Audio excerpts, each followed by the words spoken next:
How's it going, guys? And welcome to RC Cincy. Today I want to do a beginner's video to this hydraulic system replacement. So I have it's going to be a 3-part series showing you what I did to basically convert this from a factory hydraulic system to an aftermarket that works in this machine and fits properly.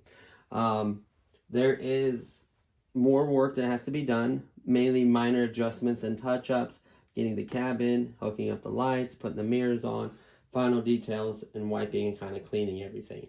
I am close, but honestly, before I release part 3 or work on part 3, I really want to get this machine out there and do a dig with it, seeing how the pressure holds, how fittings and everything holds, if it's leaking, if it's having any weird kind of stuff before I finalize everything and then have to take stuff apart and work on it again. So I think this is a very important part. Obviously, if you don't want to do that, don't do it. Part 3 will be published soon. It's just a little bit harder with me working 5, usually 6 days a week. But today I was fortunate enough to be off due to the rain and the weather. So that was kind of cool. So this video will basically show a diagram of the system, talk about some hard parts of it, troubleshooting stuff, and stuff like that. So without further ado, this is the hydraulic system that I am currently using on this machine. Yes, my drawing skills are impeccable, but it shows you a full diagram. So I'm going to quickly do a run through and then kind of talk about components, troubleshooting, issues I've had, weaknesses, and so forth and so on. So this is the factory tank. You will not need to buy this. This is the factory tank. If you have this machine, keep a lot of stuff because you'll need a lot of the stuff for the new hydraulic system. So the factory tank, you are going to have to change these fittings to 5 mil. The threads are, I think, a 5 mil, and then the end is a 4 mil line connection. I got a 90 here and a straight piece here, just because it'll shoot straight across. The 90 kicks it out to this one. So I did that. I used 4 mil line for everything. So we're running a 4 mil line running to the pump.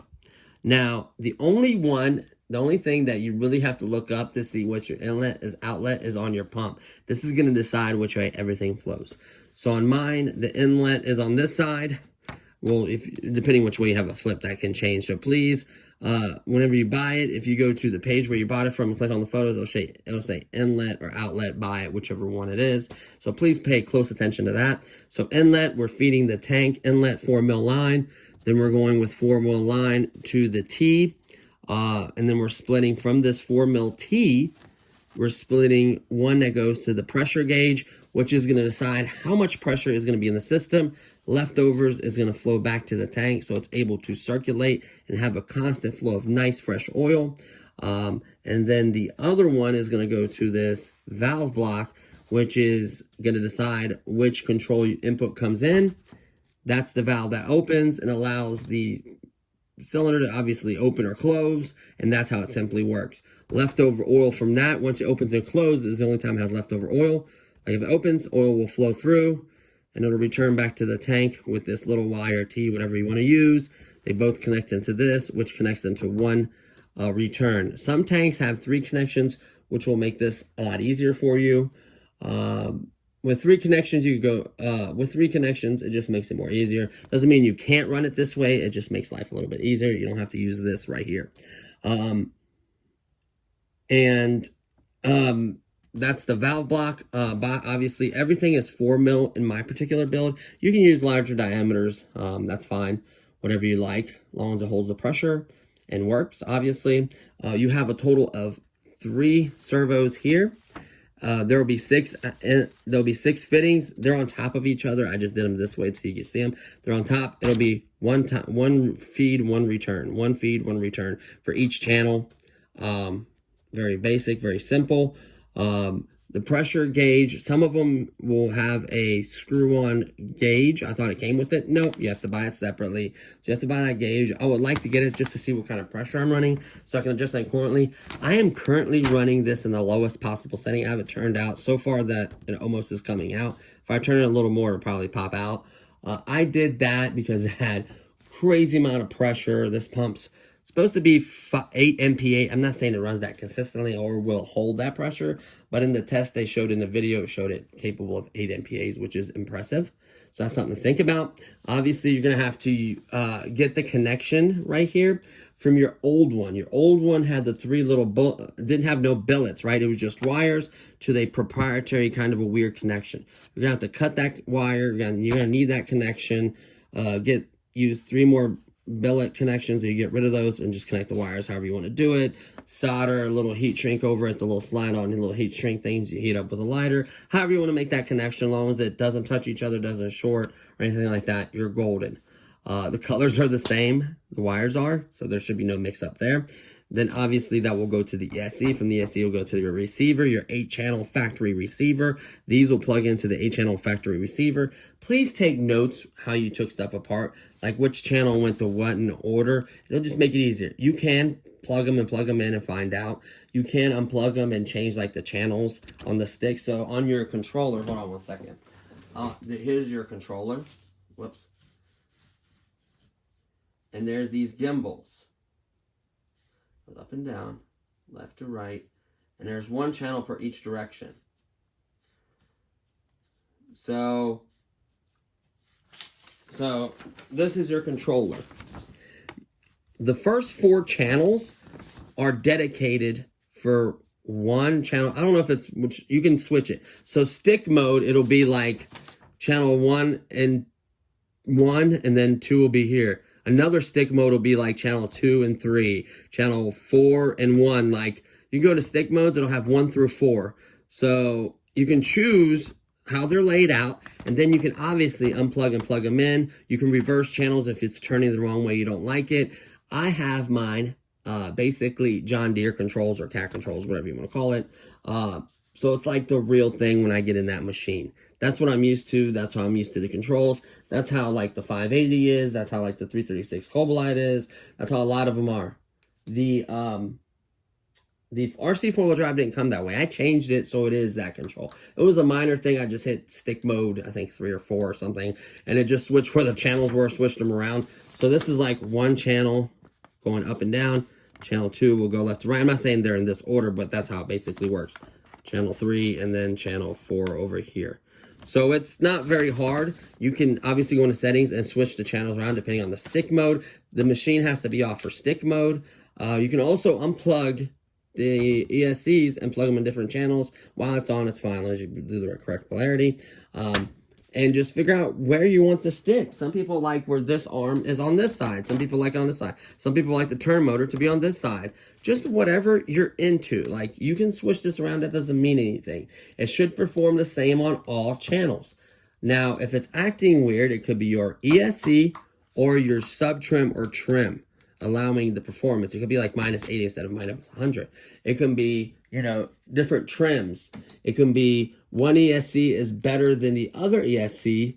That's why it was so important to label. When you removed, hold on, let me try again. When you remove the board, the ESCs off the board, I don't know if all those ESCs are the same. So if you remove these ESCs and you mix them up and you just plug up whichever one, one of them could have been 40 and the rest of these could have been 30. And the main one that needed to run the pump. There's a lot of scenarios I don't know. I'm thinking about removing that heat shrink and seeing what kind of ESCs there are and looking them up. I would imagine they would all be the same because they're the same size, but that doesn't mean anything. The capacitors, electronics on the ESC could be different. It could have different output. It could be also one is going bad or an improper connection, not pushing it all the way on. There's a lot of factors that could cause one channel to run better than the other. You have to kind of diagnose it. It's hard to explain it, but you have to diagnose it. It is very important. So that's why I have a piece of paper that shows, hey, pump was in this channel was this, just for organization and plugging it back, and I have to test all these different connections to figure out how I got it correctly. So it's very important to label this side where it plugs in and this other side over here, both sides to label 1, 2, 3, 4 with a marker, permanent marker, however you want to do it. That is perfectly fine.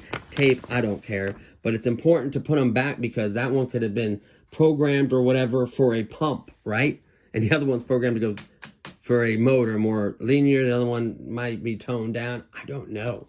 Like, you can program ESCs with program cards. That may have been the case, and you may have mixed up your ESCs, and it's not acting right that it is on the other channel. Take the, let's say you have channel 3 and 4, or you have channel 4 and 5, and 5 works better on your pump. Think about switching that ESC out. Just unplug the ESC and plug it in the other one, and still have the same channel. Make sure you have to switch the channels in ESCs as well, so they match up to the accordingly thing, and try it that way. So, you know, you just have to try out different methods like that. It will not hurt anything as long as you plug the correct polarity, and make sure you unplug it just in case something touches or something, right? And if that fixes it, great. If not, there's something else, trims and modes and stuff you can adjust to figure it out. Obviously, I'm an in-person kind of tinker kind of guy, and it's harder for me to explain. I don't do a great job explaining stuff, but trust me, I know what I'm talking about. So this is the full list. I bought 7 things to get the system working. I bought a pump, which is up here. I bought the valve block, which is this thing right here. I bought a T, which is right there. I bought a 1 and 2 block, which is this thing right here, which I'll talk about here in a second. Oh, actually, let's talk about that really quickly. This will have an in and an out, which will split into 4. How I figured it out, because I had no diagram from the manufacturer for some reason, is I would blow in this hole, and then the 2 would, and I would cover these holes up, and I would feel which ones the air come out from. So I figured out the 2 inner ones, which are lower, are ins, and the 2 outer ones are out, or vice versa. It doesn't matter, as long as you keep them consecutively on both sides. So both cylinders have the same, you know, top ones are like the returns. They're both returns. Like, make sure they're consistent, and you keep everything together. So it has an in and an out, and then it just gets split into 4. So this in, this out becomes 2 outs. This in becomes 2 ins. So it can power both sides of the RAM. This piece is very, very important. The Kabolite block has 8 connections. If you ever look, it's because it can do that. That's the cool part about it. That's hence a proprietary system. So yeah, that's that piece. So that is the 1 and 2 block is what they called it on the website. I don't know if that's the proper name, but that's what they called it, which is this piece here. Then you have your pressure relief valve, which is extremely important right here. You can buy the gauge that goes to it. That's going to be harder to fit. You're going to have to find a nice place for it to fit. We also have the Y or the T here. I did kind of like a Y almost, or a T, whatever you want to call it. It'll both work, just long as, you know, 2 lines can go into 1. That's all that matters, and it doesn't leak. And then obviously a roll, 4 meters of 4 mil line is what I bought. So that's plenty to do these long runs, everything. And I still have this much left. So 4 mil is a good number. Buy that so you have spares. So you don't worry if you make a mistake or a wrong cut or something. It's not the end of the world, right? Line and connections are sold on Amazon. We'll talk about that in a separate video. And other things we can access. This was all AliExpress buys right here. If you go to the first build series, it'll have only these ones here. Now, if you go to the unboxing, I'll try to link as much stuff as I could. And like the radiator, you don't need for the system. All these other things, I'm not going to include. Just go to the first unboxing video, or no, the second one. I think it's part 1 or part 2. One of those will only have this listings on there, and those are the ones you buy. The ones I listed right here, you have to have. This is like bare minimum. Obviously, you're gonna have the original electric control board. You're gonna have the original ESCs. You're gonna have the receiver. You're gonna have your controller that goes to this machine. Obviously, you're gonna need those components as well. You're gonna need a battery that came with it. You're just gonna have to add this stuff to it to complete it. Obviously, it's going to take your hard-earned work and blood and tears and sweat in this machine for it to work. You're going to come across leaks. You're going to have to battle them. Don't be afraid to use thread sealer. Be careful tightening certain fittings because they will break and strip. It's all about moderation. tighten it a little bit. Feels like it's tight. Don't over tighten it. Wait, turn it on. It's leaking. Tighten up a little more, a little more. You don't want to just off the top tighten it too much and then break the fitting. These ones right here, if you're converting to 4mm and using these fittings, these break extremely easily. I mentioned that in the previous video. You tighten it up the best you can. You put the thread lock on, or you make sure that little gasket, that little washer, or whatever's on there, you tighten it up the best you can in the beginning. You run it. If it leaks, tighten up a little more. If not, leave it alone. Don't tighten something up if it doesn't need to be over tightened. Simple as that. These will break easily. Luckily, if they break off, you can take a really fine tip screwdriver or whatever, put it in there, kind of press and untwist, and actually twist out the little fitting. Throw it away, get a new one. Every time you have to cut it, and it's going to make this run shorter. So if you mess up too many times, this run might be too short. You might have to do a whole new one. Beware of that. There's a lot of things that can go wrong. What else? Getting these fittings on, once they run underneath here, you're going to have about that much space or so. So these are going to be extremely hard to slide on. Make sure you get correct. Tug on it, see which one moves. Like, make sure it's the right one. Like, don't crisscross them. There's a lot of important things that have to be done that if you neglect, your system is not going to work. I got lucky and did it all, and it fit. I had leaks. As you can see, I got oil here, had oil all over. I had leaks because I didn't want to over tighten things, and I slowly tightened it. One of the washers off this block fell off. I didn't see it. I kept tightening. I'm like, why isn't it still leaking? I put thread seal on it, still leaked. I'm like, what the heck? And it was the washer came off. So remember, there's a ring or a washer or something right here on all these. You have to have that or it will leak. Once you do that, put a little thread lock on her and tighten it up. Check it, doesn't leak, leave it be.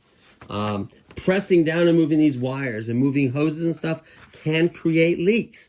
The fitting hitting this gap here that's designed for a smaller one, and then you hit that, that can break the fitting off. There's a lot of things you have to take into consideration when you're modding. When you mod at your own risk, not my fault. No one's making you do this. When you mod, you're taking a risk with your product. I took a risk because at that point, what options did I have? You don't have to do this mod. You have a nice working Kabolite and you don't feel comfortable and you don't want to do it, that is perfectly fine. Just enjoy your machine. That's what it's really about. And if you like tinkering, that's fine. Remember, you have to drill out these holes to get 4mm to fit through. It's just a couple Allen keys under here, and this back bottom piece just comes right out. No big deal. Make sure you plug up your lights. Make sure your cat can fit with the pump. There's a lot of stuff you have to take into consideration, and I'll try to do a better job explaining stuff. I'm working on scripted, more organized things, and getting an editor and thumbnails and fun stuff like that. So the videos will improve. I promise you, I will figure something out. What else? I know the drawings aren't the best. Pause it on this, because this will get you home. Obviously, you have to get the right inlet outlet depending on your pump. But besides that, this will get you home. Double check everything. Make sure it's flowing the right way. There's our list of components. Don't forget, you can change your controls the way you like it. No one says you have to run a Cat or John Deere or Case or whatever controls. Whatever you feel comfortable in running the machine. It's going to be your machine. These arrived. The 6mm finally arrived. I also brought 6 to 4mm connections. A few folks were saying these cannot hold. I watched a video of this monster 1/10 scale build this guy's doing. He used nothing but these fittings, and he had it in his living room carpet, moving the cylinders fast and slow, and multiple cylinders at once with no leaks. I'm going to be 100% honest with you. I don't know his PSI. I don't know what they're capable of, but once you get these things on here,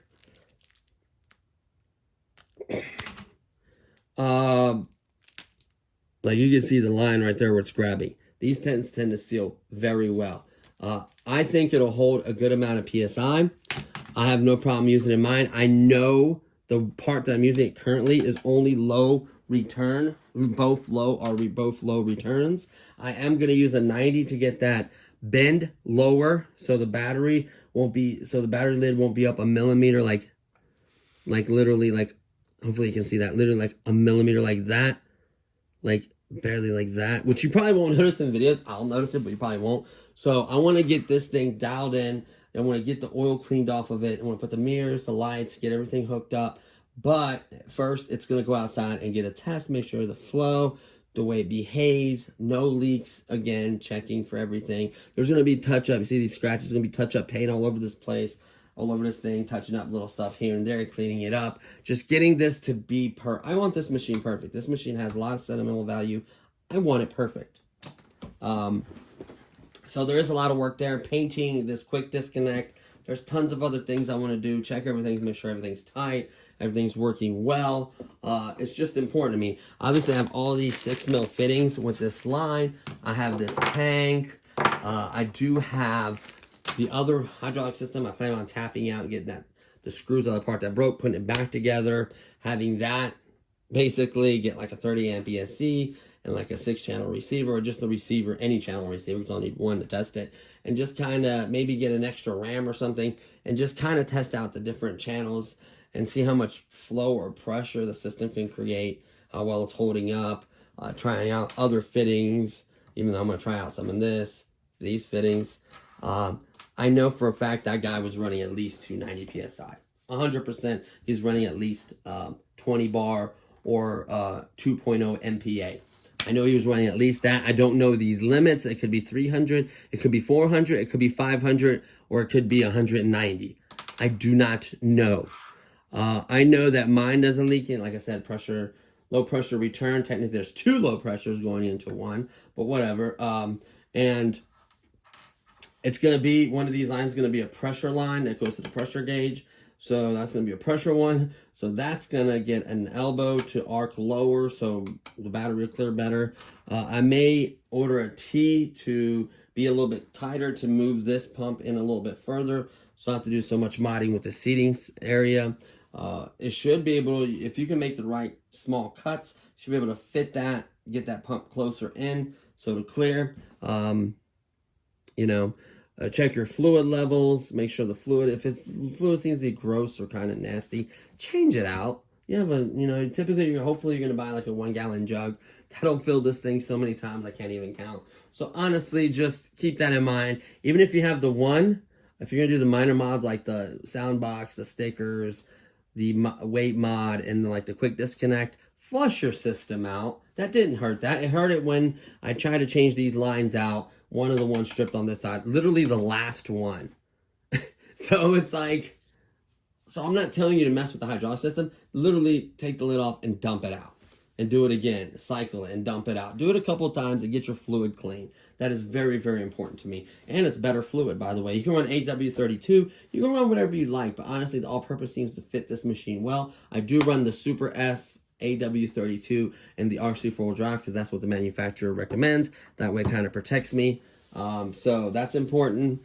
Obviously I have tons of bits and bobs for this machine still. I got a really, really heavy duty turn motor for the bigger, more heavy duty version. I don't think I need this, but it's nice to have extra parts for other machines as well. I obviously have 3mm line, I have 3mm disconnects, I have other wires and connections, I have a radiator. I have tons of other stuff I could implement in this. I just haven't done it, and I don't think I need it, honestly. The system is currently functioning and working, and it's gonna be being tested tomorrow, Sunday, and you'll get the first dig video for the RC 4-wheel drive excavator as well. So there's tons of stuff planned, and then part 3 will finally get released. I'd say hopefully by next weekend. One of these days. It should rain a lot this week. So I should have one day at least to button up and finish the stuff, get the cabin, get the lights hooked up, get that painted, just do the final touch-ups, have this machine looking good, throw some weights in the back, and be done with it. So I really want to finish this out properly. I want this to look good. I want it to have some weight. I want it to be leak-free and just have some decent power. I honestly think it's going to have more power than before, in my honest opinion. And because I have it all the way turned out and it feels like more than last time. So that's incredible. What else? I think that really covers the gist of it. I don't want to make this video too long, but I really wanted to be very informative. Please slow it down if you have to revisit it, skim through, but get this information and get yours done if it's broke or you have issues with it, whatever it may be, or if you just want to upgrade it. Completely up to you. Once again, modding is at your own risk. Be careful. Take your time. These things are not cheap. like I said, go to either part 1 or part 2. We'll have this full list spec. It took me forever to click through, copy, go find the part, click into there, copy it, drag it back over. So they have already been posted either on part 1 or part 2. We'll just only have this list. Whichever one is the shortest one, I think it's on part 2, has the exact specific, only the ones you need on part 2. Check that out. If it's not there, it's definitely on part 1. That way, it'll have only the ones you need for that. The radiator stuff you can get. I think that was an unboxing. I linked it there. The theater and other stuff. But it's going to be extremely tight in there. I can tell you that right now. Probably wouldn't add nothing else. It shouldn't need it either ways. Obviously, if you want to do mods like cutting out this door, which I would love to do in the future, maybe some kind of ventilation right here with some like cutting these little fake little like grates or grill or whatever and putting real ones there. Maybe doors opening so I can access and check the system out. That'd be cool to do stuff like that. But once this hydraulic system is done in part 3, I'm not messing with it anymore. I don't see what else I would need. This thing should run good and be nice. So really excited about that. I'm just happy to basically share this project with you guys. This thing has a lot of sentimental value. It's not even that old. I bought it. I received it December 6th. So it's kind of a bummer in a way, but kind of a good thing in another way that it's getting upgraded, in my opinion, once it's all done and done and really dialed in. That's important too. It's not just about power. It's about control, how smooth it is. I know there's a lot of factors to this. Weights, all that fun stuff. Yes, I understand that. A lot of this stuff is my opinions and what I kind of understand from it. We can build off of that. You guys can share information with each other, tag each other. Just try to be useful and help one another. That's what I love this RC community. And that's what I think it's about, getting out there and having fun and being part of a great community. So that's important to me. So stay tuned, stay connected. Please, please share and enjoy. But as always, hopefully you enjoyed this video. Please give it a thumbs up. I would truly appreciate it. If you're not subscribed, please subscribe. This is not the only content that's going to be on here. Plane season, I'm going to be going back at the airfield. I need to shoot some plane videos, some more drone stuff, cars, tanks, boats, modding, trucks, nitro even. So there's really no area I don't want to cover. There's some stuff that I haven't even shot videos for. So there's changes happening constantly in my room. New products, older products that I literally don't have room for are going out, and new stuff's coming in. So there should be fresh stuff for you guys. And yeah, and check out one another's channel projects and stuff. I think that's cool. So that's going to do it for this one. Stay tuned for the first test run. It's not going to be its first finalized dig, but it's going to be a test run just to see how things are going. And then part 3 will come up, buttoning everything and checking everything and making everything perfect. And then the first complete dig will be after part 3. So, there's a few steps to it, but yeah, I think we could get there. And don't forget, Sunday I'll be doing the first dig video for that bad boy too, is the goal. As long as it's not too crazy swamp or more rain, who knows. I would like to at least get that done because you guys deserve to see a video on that thing. So that's it, guys. Thank you so much for watching. I appreciate every one of you guys, and I'll see you on the next one. Peace.